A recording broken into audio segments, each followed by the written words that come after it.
Rwanda hagaragaye cyangwa se mu Rwanda hafatiwe ikihebe mpuzamahanga. Ikihebe cyari kiri kugenda gishakishwa n'igihugu cy'Ubuhinde. Kuri uno munsi tariki ya 27, ubu ngubu turimo kuvugana mu ma saa sita, nibwo yoherejwe mu gihugu cyabo ku bufatanye bw'u Rwanda n'igihugu cy'Ubuhinde. Hakaba hagaragaye mu Rwanda ikihebe kagara cyangwa se igiteza umwivumbagataro cyangwa se imidugararo mu gihugu cy'Ubuhinde. Buretse banza urebe kano kavido ngo dukomezanye ino nkuru neza. Reba kano kavido.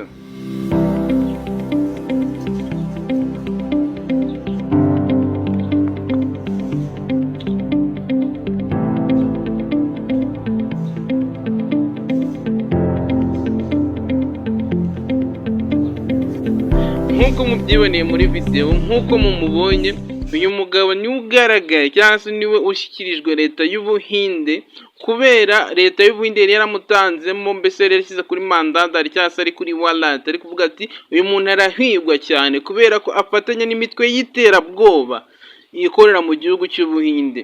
Dore ngiri tangazo RIB ibashe kuba yasohora mbere y'uko bamwohereza ndetse no kumwohereza. Tunakomeza ino nkuru kamanura soyene ino tangazo RIB ibashe kuba yatanga mu rwego rw'ubufatanye mpuzamahanga mu kurwanya ibyaha byambukiranya imipaka.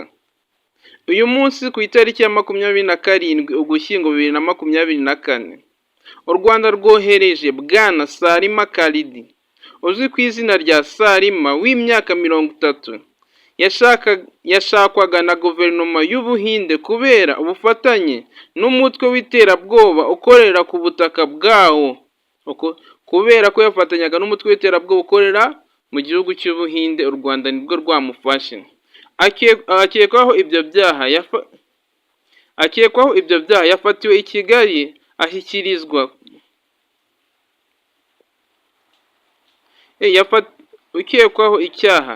ukekwaho icyaha yafatiwe i Kigali ashyikirizwa ku itangazo ryatanzwe na Interpol yatanzwe na Repubulika y'Ubuhinde.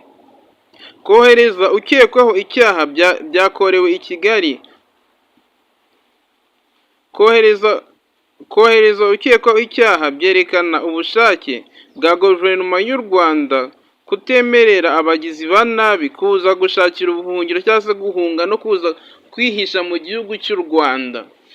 Banyarwandakazi, uyu numwe mu bagabo ngo bafite iterabwoba cyangwa se bahangayikishije igihugu cy'Ubuhinde, kuko yari yashyiriyeho warrant cyangwa se mandadari kugira ngo abashe kuba yafatwa ahantu hose yaba ari, kubera ngo ubufatanye bwiza bwa RIB y'u Rwanda ndetse na RIB ubwo yahangaye mu gihugu cy'Ubuhinde bafatanyije bafata uyu mugabo ndetse baranamwohereza. Murabonye muri kano ka video imodoka yaraje aherekejwe n'abagabo babiri, arangije kuba aherekejwe n'abagabo babiri, abasirikare babiri b'igihugu cy'u Rwanda ndetse zo no mu modoka ya RIB iri kumutwara. Ni umugabo Salima, mbese n'ibiri byiye cyangwa se ariko akora tubona muri filime yaje uri kubona ko ari kwisekera, ndetse no mu cyumba bari bakugenda baherekeranyirizamo ububasha. Urabizi ko mu gihugu kimwe ndetse n'ikindi gihugu ntabwo bapfa guhita bagutanga gutyo gusa. Bohereje Interpol yabo yohereje abaturutse mu Buhinde, baraza baricarana mu nama bagira ibyo basinya n'ibyo bemeranyaho bitewe n'ibihugu ukuntu bigenda byumvikana. Barangiza amuhereza umuntu wabo, mwamuna ko yari umuntu kugenda yisekera nta n'ikibazo uko agenda afite. Uyu Salima Khalid, uyu ngo numwe mu bari bakomeye cyangwa se mu bari bahangayikishije iki gihugu cy'Ubuhinde, kuko ngo numwe mu bakorana n'imitwe y'iterabwoba cyangwa se numwe mu bakomeza kugenda bakora ibintu bikorwa bibi mu gihugu cy'Ubuhinde.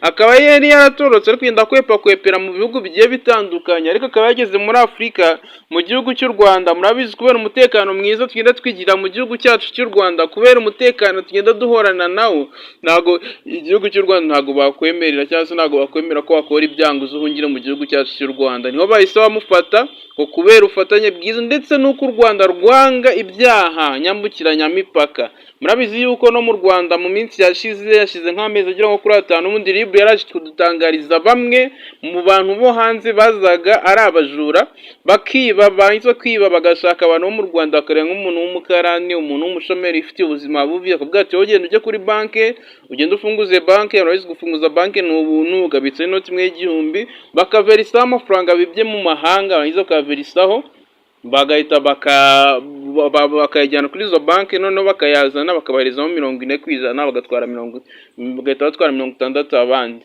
ugasanga nyine umuntu ahise akira mu buryo bwihuse, ariko ugasanga ni uburyo bw'uburiganya. Muri ko leta y'u Rwanda yanabyanze, yangiza kuba yabyanga ikabafata ndetse ikabafunga, n'ayo mafaranga agasubizwa mu gihugu cyaho yari yakomotse.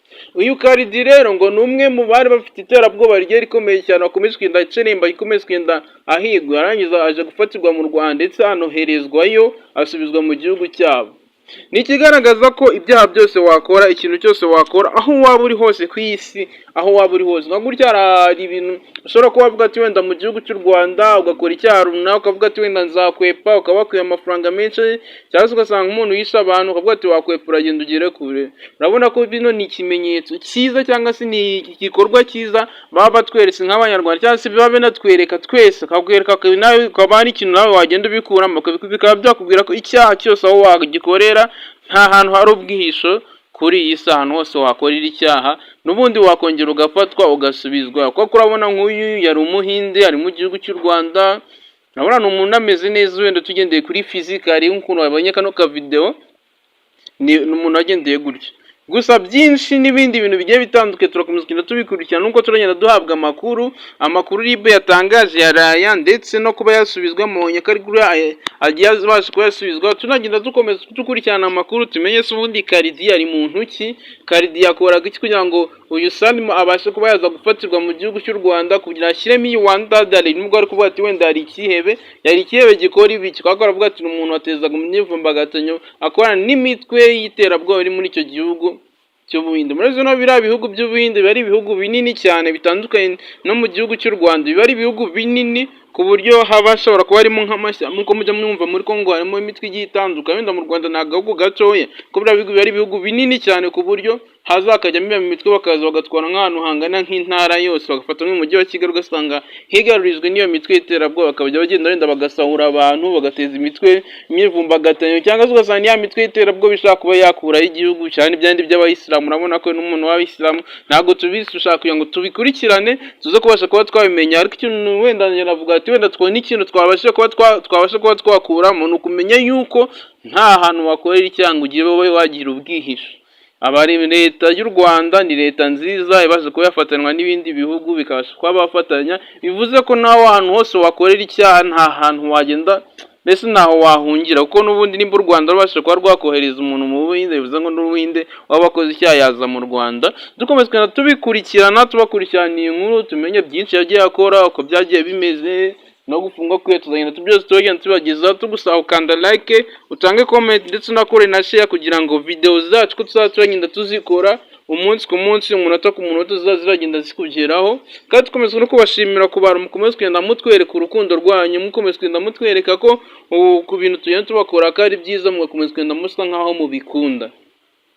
Kwa turi kohereza amavideo arashize igihe kinini cyane tubahereza amavideo menshi agiye atandukanye. Murabizi yuko hari agiye gushira tugiye kumara imyaka myinshi dukorana cyangwa se tubana kuri zino mbuga nkoranyambaga.